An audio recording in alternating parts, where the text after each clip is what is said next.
ആകാശവാണി. നമസ്കാരം.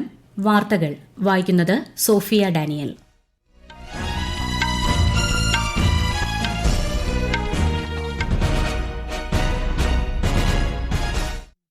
പ്രധാന വാർത്തകൾ. കണക്കിൽപ്പെടാത്ത പണം വസതിയിൽ നിന്നും കണ്ടെത്തിയ സംഭവത്തിൽ ജസ്റ്റിസ് യശ്വന്ത് വർമ്മയെ ഇംപീച്ച് ചെയ്യാനുള്ള നടപടികൾക്ക് തുടക്കം കുറിച്ച് ലോക്സഭ. പാർലമെന്റിൽ ഇന്നും പ്രതിഷേധം തുടർന്ന് പ്രതിപക്ഷ പാർട്ടികൾ. ഇരുസഭകളിലും നടപടികൾ തടസ്സപ്പെട്ടു. ഹർ ഘർ തിരങ്ക പരിപാടിക്ക് രാജ്യത്ത് മികച്ച പ്രതികരണം. ന്യൂഡൽഹിയിൽ ഇന്ന് തിരങ്ക ബൈക്ക് റാലി സംഘടിപ്പിച്ചു. കേരളത്തിൽ തദ്ദേശ തെരഞ്ഞെടുപ്പിലെ കരട് വോട്ടർ പട്ടിക പുതുക്കുന്നതിനുള്ള സമയപരിധി ഇന്ന് അവസാനിക്കും. ആണവായുധം പ്രയോഗിക്കുന്നത് സംബന്ധിച്ച് പാകിസ്ഥാൻ കരസേനാ മേധാവി അസിം മുനീർ നടത്തിയ പരാമർശത്തെ ശക്തമായി അപലപിച്ച് ഇന്ത്യ. ലോക ഗെയിംസ് വുഷു ഫൈനലിൽ ഇന്ത്യയുടെ നമ്രത ബത്ര ഇന്ന് മത്സരത്തിനിറങ്ങും. വാർത്തകൾ വിശദമായി. കണക്കിൽപ്പെടാത്ത പണം വസതിയിൽ നിന്നും കണ്ടെത്തിയ സംഭവത്തിൽ ഹൈക്കോടതി ജഡ്ജി ജസ്റ്റിസ് യശ്വന്ത് വർമ്മയെ ഇംപീച്ച് ചെയ്യാനുള്ള നടപടികൾക്ക് തുടക്കം കുറിച്ച് ലോക്സഭ. ഇതിനായി 3-അംഗ സമിതി രൂപീകരിച്ചതായി സ്പീക്കർ ഓം ബിർള സഭയെ അറിയിച്ചു. मैंने न्यायमूर्ति यशवंत वर्मा को पद से हटाने के अनुरोध के आधारों की जांच करने के उद्देश्य से निम्नलिखित 3 सदस्यों वाली एक समिति गठित की है. समिति यथाशीघ्र अपनी रिपोर्ट प्रस्तुत करेगी. जांच समिति की रिपोर्ट प्राप्त होने तक ये प्रस्ताव लंबित रहेगा. വിവിധ വിഷയങ്ങളിലെ പ്രതിപക്ഷ ബഹളത്തെ തുടർന്ന് പാർലമെന്റിന്റെ ഇരുസഭകളിലും നടപടികൾ നിർത്തിവച്ചിരിക്കുകയാണ്. രാജ്യസഭ 2 മണിവരെയും ലോക്സഭ നടപടികൾ 3 മണിവരെയുമാണ് നിർത്തിവച്ചിരിക്കുന്നത്. ബീഹാറിലെ സമഗ്ര വോട്ടർ പട്ടിക പരിഷ്കരണ വിഷയം സഭയിൽ ചർച്ച ചെയ്യണമെന്ന് ആവശ്യപ്പെട്ടാണ് പ്രതിപക്ഷ പ്രതിഷേധം. പ്രധാൻമന്ത്രി ആവാസ് യോജന ഗ്രാമീൺ പദ്ധതി പ്രകാരം സംസ്ഥാനങ്ങൾക്ക് കേന്ദ്രം ഇതുവരെ 4.12 കോടി വീടുകൾ അനുവദിച്ചതായി കേന്ദ്ര ഗ്രാമവികസന സഹമന്ത്രി ചന്ദ്രശേഖർ പെമ്മസാനി. 2,90,00,000 വീടുകൾ ഇതിനകം നിർമ്മിച്ചതായും അദ്ദേഹം ലോക്സഭയിൽ ചോദ്യോത്തരവേളയിൽ മറുപടി നൽകി. കഴിഞ്ഞ 10 വർഷത്തിനിടെ സംസ്ഥാനങ്ങൾക്കും കേന്ദ്ര ഭരണ പ്രദേശങ്ങൾക്കും കേന്ദ്രവിഹിതമായി 2.17 ലക്ഷം കോടി രൂപ കൈമാറിയതായും അദ്ദേഹം പറഞ്ഞു. പ്രധാനമന്ത്രി നരേന്ദ്രമോദി യുക്രൈൻ പ്രസിഡന്റ് വൊളോഡിമർ സെലൻസ്കിയുമായി ടെലിഫോൺ സംഭാഷണം നടത്തി. റഷ്യയുമായുള്ള സംഘർഷത്തിന് ഉചിതമായ പരിഹാരം കാണേണ്ടത് സംബന്ധിച്ച ഇന്ത്യയുടെ നിലപാട് സെലൻസ്കിയെ അറിയിച്ചതായി പ്രധാനമന്ത്രി സമൂഹമാധ്യമത്തിൽ കുറിച്ചു. സാധ്യമായ എല്ലാ പിന്തുണയും നൽകി യുക്രൈനുമായുള്ള ഉഭയകക്ഷി ബന്ധം കൂടുതൽ ശക്തമാക്കാൻ ഇന്ത്യ പ്രതിജ്ഞാബദ്ധമാണെന്നും അദ്ദേഹം പറഞ്ഞു. ആണവായുധം പ്രയോഗിക്കുന്നത് സംബന്ധിച്ച് പാകിസ്ഥാൻ കരസേനാ മേധാവി അസിം മുനീർ നടത്തിയ പരാമർശത്തെ ശക്തമായി അപലപിച്ച് ഇന്ത്യ.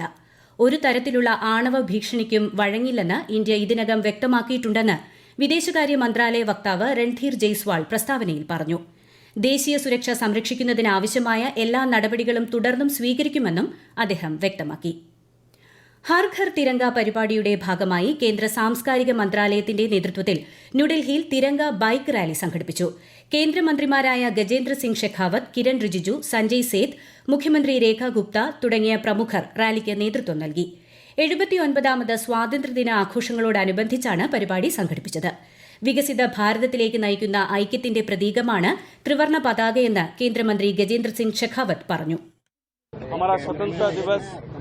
हमारा गणतंत्र दिवस, अनेक ऐसे त्योहार जो देश भर में मनाए जाते हैं और उसी के क्रम में ये तिरंगा भी एक ऐसी ताकत है जो हम सबको एकता के सूत्र में बांधता है और तिरंगे को देखने मात्र से लोगों के मन में रगों में खून बह के प्रवाह की गति तेज हो जाती है. तिरंगा हमें स्मरण कराता है उन लाखों लाखों बलिदानियों का जिन्होंने देश की रक्षा के लिए, देश की स्वतंत्रता के लिए अपने आप को समर्पित किया. 1508 മീറ്റർ ദൈർഘ്യമുള്ള ദേശീയ പതാകയേന്തി തരംഗം സൃഷ്ടിച്ച് ജമ്മുകശ്മീരിലെ ഡോഡയിൽ ഇന്ന് മെഗാ തിരങ്ക റാലി നടന്നു. ഹർ ഘർ തിരങ്ക പരിപാടിയുടെ ഭാഗമായി സംഘടിപ്പിച്ച റാലിയിൽ സ്കൂൾ വിദ്യാർത്ഥികൾ ത്രിവർണ്ണ പതാകയുമായി അണിനിരന്നു. ഹർ ഘർ തിരങ്ക ക്യാമ്പയിന്റെ ഭാഗമായി ലക്ഷദ്വീപിലെ കവരത്തിയിൽ നിറപ്പകിട്ടാർന്ന തിരങ്ക ഉത്സവ് സംഘടിപ്പിച്ചു. ലക്ഷദ്വീപിന്റെ തനത് പാരമ്പര്യ ഭക്ഷണങ്ങളും കരകൌശല വസ്തുക്കളും ഉൾപ്പെടുത്തിയ പ്രദർശനം അഡ്മിനിസ്ട്രേറ്ററുടെ ഉപദേഷ്ടാവ് SB ദീപക് കുമാർ ഉദ്ഘാടനം ചെയ്തു. ഓരോ പൌരനിലും ദേശഭക്തി വളർത്തുക, ഓരോ വീട്ടിലും ദേശീയ പതാക ഉയർത്തുക എന്നീ സന്ദേശങ്ങൾ ഉയർത്തുന്ന തിരങ്ക മഹോത്സവത്തിൽ സമ്പൂർണ്ണ പങ്കാളിത്തമാണ് ദ്വീപുകളിൽ പ്രകടമാവുന്നത്. ശിക്ഷാ കാലാവധി പൂർത്തിയായ തടവുകാർ ജയിലുകളിൽ കഴിയുന്നില്ലെന്ന് ഉറപ്പാക്കാൻ നിർദ്ദേശം നൽകി സുപ്രീംകോടതി. സംസ്ഥാനങ്ങളിലെയും കേന്ദ്രഭരണ പ്രദേശങ്ങളിലെയും ആഭ്യന്തര സെക്രട്ടറിമാർക്കാണ് കോടതി ഇത് സംബന്ധിച്ച നിർദ്ദേശം നൽകിയത്. ശിക്ഷാ കാലാവധി പൂർത്തിയായവരെ മറ്റു കേസുകളിൽ പ്രതി അല്ലെങ്കിൽ ഉടൻ മോചിപ്പിക്കണമെന്ന് കോടതി വ്യക്തമാക്കി. ഈ വാർത്തകൾ ആകാശവാണിയിൽ നിന്ന്. ആകാശവാണി വാർത്തകളും വാർത്താധിഷ്ഠിത പരിപാടികളും all India radio news Thiruvananthapuram YouTube ചാനലിലും @all India radio news Thiruvananthapuram Facebook പേജിലും AR News_ തിരുവനന്തപുരം ഇൻസ്റ്റഗ്രാം അക്കൌണ്ടിലും @AR News_TVM X ഹാൻഡിലും ലഭ്യമാണ്. കേരളത്തിൽ തദ്ദേശ തെരഞ്ഞെടുപ്പിലെ കരട് വോട്ടർ പട്ടിക പുതുക്കുന്നതിനുള്ള സമയപരിധി ഇന്ന് അവസാനിക്കും. അന്തിമ വോട്ടർ പട്ടിക ഈ മാസം 30-ന് പ്രസിദ്ധീകരിക്കും. ബീഹാർ തീവ്ര വോട്ടർ പട്ടിക പരിഷ്കരണം സംബന്ധിച്ച പരാതികൾ സമർപ്പിക്കാനുള്ള കാലാവധി 12 ദിവസം പിന്നിട്ടിട്ടും ഒരു രാഷ്ട്രീയ പാർട്ടിയും പരാതിയുമായി മുന്നോട്ട് വന്നിട്ടില്ലെന്ന് തെരഞ്ഞെടുപ്പ് കമ്മീഷൻ. എന്നാൽ കരട് വോട്ടർ പട്ടികയുമായി ബന്ധപ്പെട്ട് വോട്ടർമാരിൽ നിന്നും 14,000-ഓളം പരാതികൾ ഇതിനകം ലഭിച്ചതായും കമ്മീഷൻ വ്യക്തമാക്കി. തെരുവ് നായ വിഷയത്തിൽ സുപ്രീം കോടതി വിധി സ്വാഗതം ചെയ്ത് ഡൽഹി സർക്കാർ. നായ്ക്കളെ പിടികൂടി വന്ധീകരിച്ച ശേഷം സ്ഥിരം ഷെൽട്ടറുകളിലേക്ക് മാറ്റാനാണ് കോടതി ഇന്നലെ നിർദ്ദേശം നൽകിയത്. പിടികൂടിയ തെരുവ് നായ്കളെ പൊതുവിടങ്ങളിൽ തിരികെ വിടരുതെന്നും സ്വമേധയാ എടുത്ത കേസിൽ സുപ്രീംകോടതി വ്യക്തമാക്കി. ഇതിനുള്ള പ്രവർത്തനങ്ങൾ തടസ്സപ്പെടുത്തുന്നവർക്കെതിരെ നിയമ നടപടി സ്വീകരിക്കുമെന്നും കോടതി മുന്നറിയിപ്പ് നൽകിയിരുന്നു. 79ാമത് സ്വാതന്ത്ര്യദിന പ്രസംഗത്തിനായി ആശയങ്ങൾ പങ്കിടാൻ ജനങ്ങളെ ക്ഷണിച്ച് പ്രധാനമന്ത്രി നരേന്ദ്രമോദി. ന്യൂഡൽഹിയിലെ ചുവപ്പുകോട്ടയിൽ നടക്കുന്ന പ്രസംഗത്തിൽ ഉൾപ്പെടുത്താനായാണ് ചിന്തകളും ആശയങ്ങളും ക്ഷണിച്ചത്. 200 കോടിയിലധികം ഇടപാടുകളിലൂടെ നാഴികക്കല്ല് പിന്നിട്ട് മുഖാധിഷ്ഠിത ആധാർ പ്രമീകരണ സംവിധാനം. കഴിഞ്ഞ 6 മാസത്തിനിടെയാണ് ഇടപാടുകളുടെ എണ്ണം 100 കോടിയിൽ നിന്ന് 200 കോടിയിലെത്തിയത്. രേഖകൾ കൈവശമില്ലാതെ തന്നെ വ്യക്തികൾക്ക് സ്വന്തം മുഖം സ്കാൻ ചെയ്ത് തിരിച്ചറിയൽ സ്ഥിരീകരണം നടത്താൻ സാധിക്കും എന്നതാണ് ഈ സംവിധാനത്തിന്റെ പ്രത്യേകത. ഉത്തരാഖണ്ഡിന്റെ വിവിധ ഭാഗങ്ങളിൽ കനത്ത മഴ തുടരുന്ന സാഹചര്യത്തിൽ കേന്ദ്ര കാലാവസ്ഥാ വകുപ്പ് ചുവപ്പ് ജാഗ്രത പ്രഖ്യാപിച്ചു. പ്രധാന നദികളിലെ ജലനിരപ്പ് ഉയരുന്നതിന് പുറമെ മണ്ണിടിച്ചിൽ മൂലം റോഡ് ഗതാഗതം തടസ്സപ്പെടുന്നതും ആശങ്ക ഉയർത്തുന്നുണ്ട്. തീർത്ഥാടകരുടെ സുരക്ഷ പരിഗണിച്ച് കേദാർനാഥ് യാത്ര മറ്റന്നാൾ വരെ താൽക്കാലികമായി നിർത്തിവച്ചിരിക്കുകയാണ്. ഹിമാചൽ പ്രദേശിൽ കാലവർഷം സജീവമായതിനെ തുടർന്ന് അണക്കെട്ടുകളിലെ ജലനിരപ്പ് അതിവേഗം ഉയരുന്നു. വിവിധ നദികൾ കരകവിഞ്ഞൊഴുകുകയാണ്. മണ്ണിടിച്ചിൽ സാധ്യതയുള്ള പ്രദേശങ്ങളിൽ നിന്നും വിനോദസഞ്ചാരികൾ ഉൾപ്പെടെ വിട്ടുനിൽക്കണമെന്ന് നിർദ്ദേശം നൽകിയിട്ടുണ്ട്. ചൈനയിൽ നടക്കുന്ന ലോക ഗെയിംസിൽ വുഷു 52 കിലോഗ്രാം വിഭാഗം ഫൈനലിൽ ഇന്ത്യയുടെ നമ്രത ബത്ര ഇന്ന് മത്സരിക്കും. നമ്രതയുടെ ഫൈനൽ പ്രവേശനത്തോടെ വുഷുവിൽ ഇന്ത്യയ്ക്ക് മെഡൽ ഉറപ്പായി. പുരുഷ കോമ്പൌണ്ട് ആർച്ചറിയിൽ ഇന്ത്യയുടെ ഋഷഭ് യാദവ് ഇന്നലെ വെങ്കലം നേടിയിരുന്നു. ഇസ്രായേൽ ആക്രമണത്തിൽ ഗാസയിൽ 6 മാധ്യമപ്രവർത്തകർ കൊല്ലപ്പെട്ടതിനെ അപലപിച്ച് ഐക്യരാഷ്ട്രസഭ.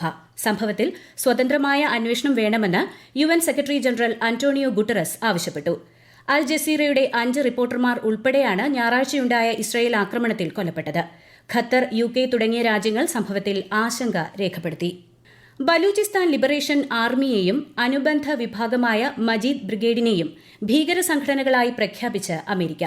ഭീകരവാദത്തിനെതിരായ ട്രംപ് ഭരണകൂടത്തിന്റെ നടപടികളുടെ ഭാഗമാണിതെന്ന് US വിദേശകാര്യ സെക്രട്ടറി മാർക്കോ റൂബിയോ വ്യക്തമാക്കി. പാക് സൈനിക മേധാവി അസിം മുനീറിന്റെ US സന്ദർശനത്തിന് പിന്നാലെയാണ് ഈ പ്രഖ്യാപനം. ഇന്ത്യൻ തീരസംരക്ഷണ സേനയും ശ്രീലങ്കൻ കോസ്റ്റ് ഗാർഡുമായുള്ള 8ാമത് ഉന്നതതല യോഗം ന്യൂഡൽഹിയിൽ ചേർന്നു. സമുദ്ര മലിനീകരണം തടയൽ, മാരിടൈം സുരക്ഷ തുടങ്ങിയ വിഷയങ്ങൾ യോഗം ചർച്ച ചെയ്തു. ഇന്ത്യൻ നാവികസേനയുടെ INS ഉദയ്ഗിരി, INS ഹിംഗിരി യുദ്ധക്കപ്പലുകൾ ഈ മാസം 26-ന് വിശാഖപട്ടണത്ത് കമ്മീഷൻ ചെയ്യും. INS ഉദയ്ഗിരി മുംബൈയിലെ കപ്പൽ നിർമ്മാണശാലയിലും INS ഹിംഗിരി കൊൽക്കത്തയിലുമാണ് നിർമ്മിച്ചിരിക്കുന്നത്. ഇന്ന് അന്താരാഷ്ട്ര യുവജനദിനം. യുവജനങ്ങൾ അഭിമുഖീകരിക്കുന്ന സാംസ്കാരിക രാഷ്ട്രീയ പ്രശ്നങ്ങളിലേക്ക് വെളിച്ചം വീശുന്നതിനാണ് ഐക്യരാഷ്ട്രസഭ ഓഗസ്റ്റ് 12 യുവജനദിനമായി ആചരിക്കുന്നത്. 2000 മുതലാണ് ദിനാചരണം ആരംഭിച്ചത്. സുസ്ഥിര വികസന ലക്ഷ്യങ്ങൾക്കായി പ്രാദേശിക യുവജന പ്രവർത്തനങ്ങൾ എന്നതാണ് ഈ വർഷത്തെ പ്രമേയം. പ്രധാന വാർത്തകൾ വീണ്ടും. കണക്കിൽപ്പെടാത്ത പണം വസതിയിൽ നിന്നും കണ്ടെത്തിയ സംഭവത്തിൽ ജസ്റ്റിസ് യശ്വന്ത് വർമ്മയെ ഇംപീച്ച് ചെയ്യാനുള്ള നടപടികൾക്ക് തുടക്കം കുറിച്ച് ലോക്സഭ. പാർലമെന്റിൽ ഇന്നും പ്രതിഷേധം തുടർന്ന പ്രതിപക്ഷ പാർട്ടികൾ. ഇരുസഭകളിലും നടപടികൾ തടസ്സപ്പെട്ടു. ഹർഘർ തിരങ്ക പരിപാടിക്ക് രാജ്യത്ത് മികച്ച പ്രതികരണം. ന്യൂഡൽഹിയിൽ ഇന്ന് തിരങ്ക ബൈക്ക് റാലി സംഘടിപ്പിച്ചു. കേരളത്തിൽ തദ്ദേശ തെരഞ്ഞെടുപ്പിലെ കരട് വോട്ടർ പട്ടിക പുതുക്കുന്നതിനുള്ള സമയപരിധി ഇന്ന് അവസാനിക്കും. ആണവായുധം പ്രയോഗിക്കുന്നത് സംബന്ധിച്ച് പാകിസ്ഥാൻ കരസേനാ മേധാവി അസിം മുനീർ നടത്തിയ പരാമർശത്തെ ശക്തമായി അപലപിച്ച് ഇന്ത്യ. ലോക ഗെയിംസ് വുഷു ഫൈനലിൽ ഇന്ത്യയുടെ നമ്രത ബത്ര ഇന്ന് മത്സരത്തിനിറങ്ങും. വാർത്തകൾ കഴിഞ്ഞു. അടുത്ത വാർത്താ പ്രക്ഷേപണം വൈകിട്ട് 6:30.